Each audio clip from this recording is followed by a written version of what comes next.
Zodiac Killer is one of the most notorious serial murderers in American history.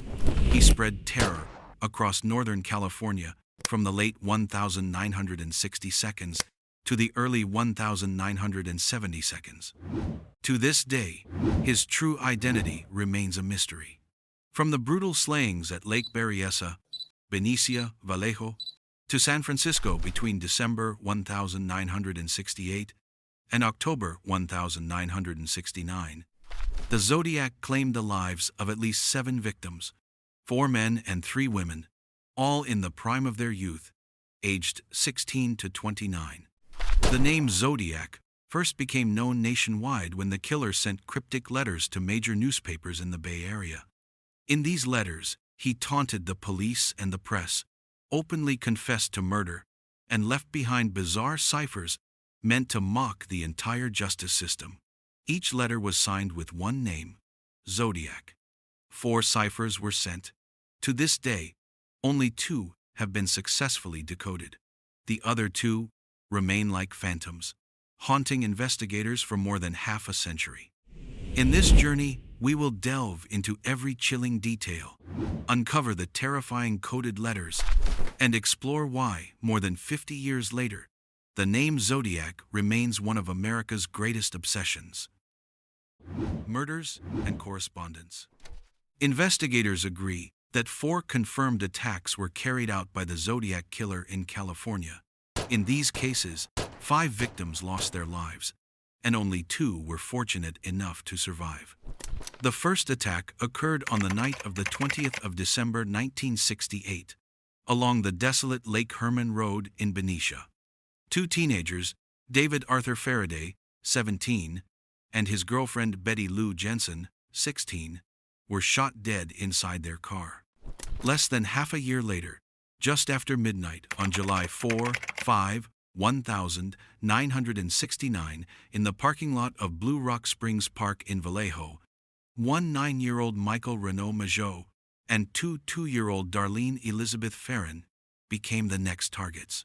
Both were struck by multiple gunshots. Majot survived in agony, but Farron died shortly after at Kaiser Foundation Hospital. On the 27th of September 1969, tragedy struck again at Lake Berryessa in Napa County. Brian Calvin Hartnell, 20, and Cecilia Ann Shepard, 22, were brutally attacked by a masked assailant wielding a knife. Hartnell survived, but Shepard succumbed to her wounds 2 days later at Queen of the Valley Hospital. The fourth attack, and perhaps the most shocking, took place on the 11th of October 1969 in the Presidio Heights neighborhood of San Francisco. The victim, 2 9-year-old taxi driver Paul Lee Stein, was shot dead while on duty. 4 attacks, 7 victims, 5 murdered, 2 survivors left with haunting memories. Each case etched a chilling and unforgettable mark in the criminal record of the Zodiac. From 1969 to 1974, the Zodiac mailed heavily misspelled letters and ciphers to law enforcement and media outlets. Some letters began, "This is the Zodiac speaking," and were signed with a symbol resembling the crosshairs of a gun sight. 4 of the mailings had a cryptogram enclosed. 2 have been solved.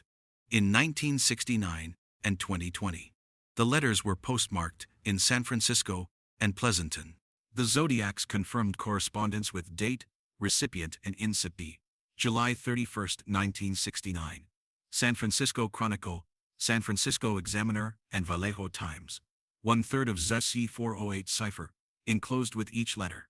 I am the killer of the 2 teenagers last Christmas, August 4, 1969. This is the Zodiac speaking. October 13, 1969. Chronicle. Swatch of Paul Stein's shirt. I am the murderer of the taxi driver, November 8, 1969. Chronicle. ZC340 cipher. The dripping pen card. I thought you would need a good laugh, November 9, 1969. Chronicle. Bomb diagram. I have killed 7 people, December 20, 1969. Melvin Belly. Swatch of Stein's shirt.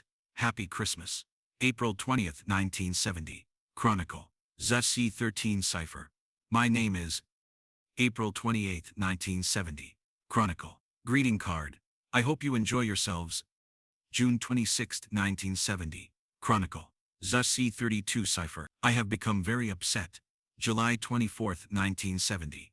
Chronicle. I am rather unhappy. July 26, 1970. Chronicle. Being that you will not wear some nice R buttons. October 5, 1970. Chronicle. 13-hole punch card. You'll hate me. October 27, 1970.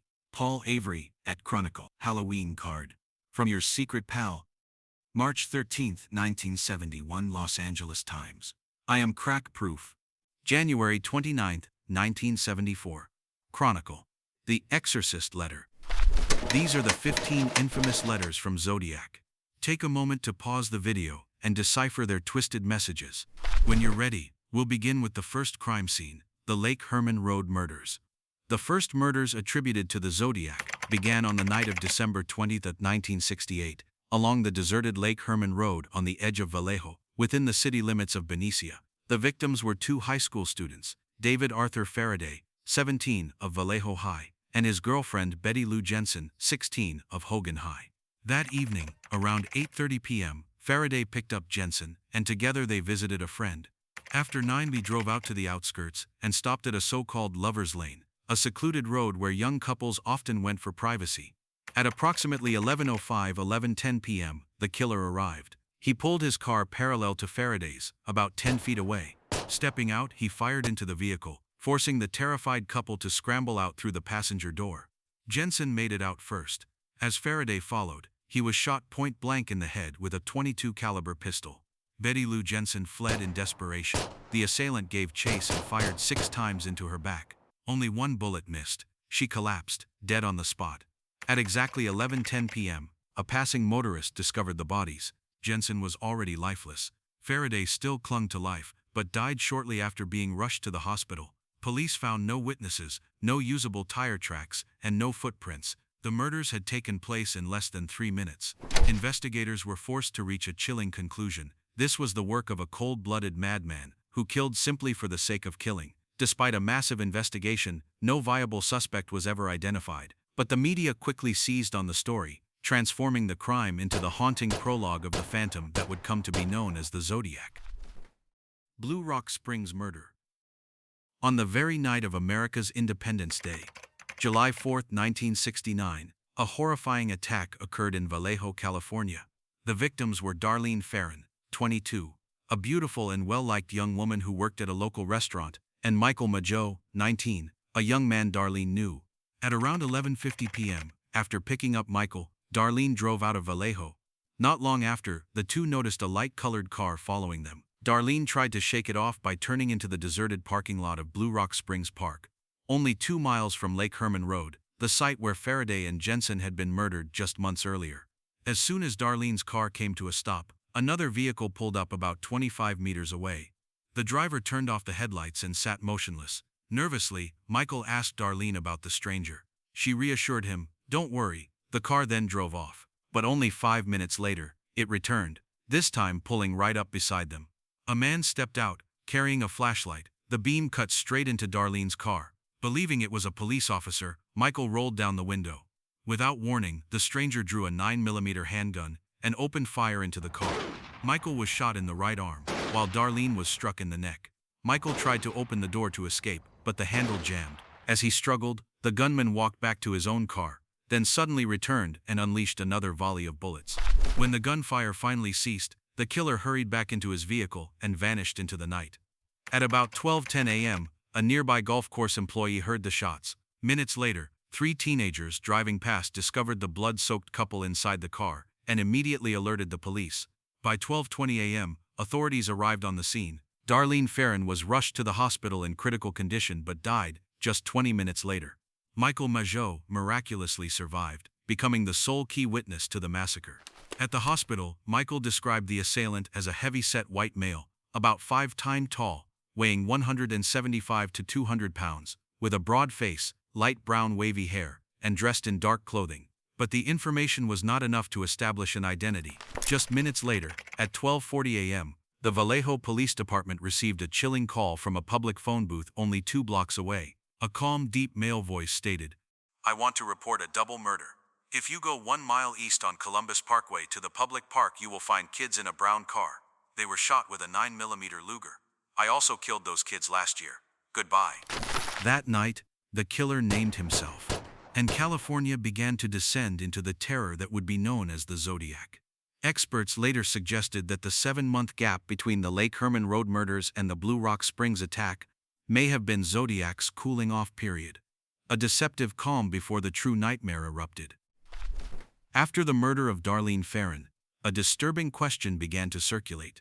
Did she know the man who ended her life? The theory first gained traction in Robert Graysmith's 1986 book Zodiac, based on interviews with Darlene Ferrin's friends. Yet despite decades of speculation, no hard evidence has ever proven such a link.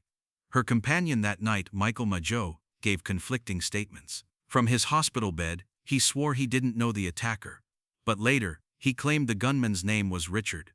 Ferrin's sister would later confirm that one of Darlene Ferrin's former boyfriends was indeed named Richard. Still, in Zodiac's own letters, he spoke of her only with chilling detachment, as the girl. Graysmith believed Darlene Ferrin and Michael Mageau may have been chased that night. He suggested their car stalled after striking a log, but detectives at the scene discovered the engine still running in low gear, an inconsistency that muddied the waters even further. If they had been hunted, why did Darlene calmly tell Michael Mageau not to worry? And why did they mistake the shadowy figure for a police officer? There are other unsettling details. Darlene Ferrin once lived less than 2 blocks from Betty Lou Jensen, one of Zodiac's earlier victims on Lake Herman Road. Both women had attended Hogan High School, and Darlene Ferrin herself would have known that lonely stretch of road well, a place infamous as a lover's lane. Then came an eerie photograph. Darlene Ferrin, standing beside an unidentified man whose face bore an uncanny resemblance to the Zodiac composite sketch released years later. Coincidence? Or had Darlene Ferrin crossed paths with the ghostly figure who would come to be known as Zodiac? To this day, the question remains unanswered. After the brutal attack at Blue Rock Springs, Zodiac broke his silence. He began sending taunting letters to major newspapers in the San Francisco Bay Area, brazenly claiming responsibility. But these weren't just confessions, they were challenges. The self-proclaimed Zodiac included complex ciphers, turning the police investigation into a deadly game of cat and mouse. Can law enforcement crack these mysterious codes and stop him before he strikes again? Find out in the next episode. Don't forget to subscribe, like, and share your own theories in the comments below.